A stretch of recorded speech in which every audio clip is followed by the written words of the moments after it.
জয় দিয়েই পিএসএলে অভিষেক হলো tiger pacer শরীফুলের। অন্যদিকে হার দিয়ে এবারের মৌসুম শুরু করলেন রিশাদ হোসেন।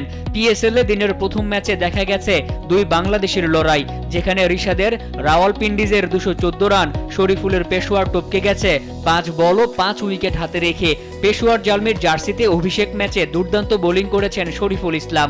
উইকেট না পেলেও মিতব্যয়ী বোলিংয়ে 4 ওভারে দিয়েছেন মাত্র 31 রান। ইনিংসের প্রথম ওভারেই শরীফুলের হাতে বল তুলে দেন অধিনায়ক বাবর আজম। সেই ওভারে 1 ছক্কা খেলেও খরচ করেন মাত্র 7 রান। এক প্রান্তে যখন অন্য বোলাররা বেধড়ক পিটুনি খাচ্ছিলেন, অন্য প্রান্তে ব্যাটারদের আটকে রাখেন শরীফুল। 200-র বেশি রান তাড়া করতে নেমে ওপেনিংয়েই জয়ের ভিত্তি পেয়ে যায় পেশোয়ার। বাবর আজম ও মোহাম্মদ হারিসের উদ্বোধনী জুটি পাওয়ার প্লেতে তুলে ফেলে 62 রান। অষ্টম ওভারে বোলিংয়ে আসেন রিশাদ হোসেন। গরমে আরাম নিয়ে হবে না হাহুতাশ, ঘুরলে পরে ওয়ালটন ফ্যান বাতাস আর বাতাস। সেই ওভারে খরচ করেন মাত্র 5 রান। নিজের তৃতীয় ওভারে অ্যারন হার্ডির উইকেট তুলে নিলে ম্যাচে ফেরে রাওয়ালপিন্ডিজ।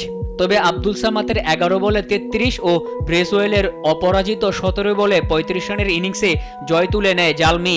4 ওভারে 35 রানে 1 উইকেট নিয়েও ম্যাচ হারের ক্ষত নিয়েই পিএসএলে নতুন দলে যাত্রা শুরু হলো রিশাদের।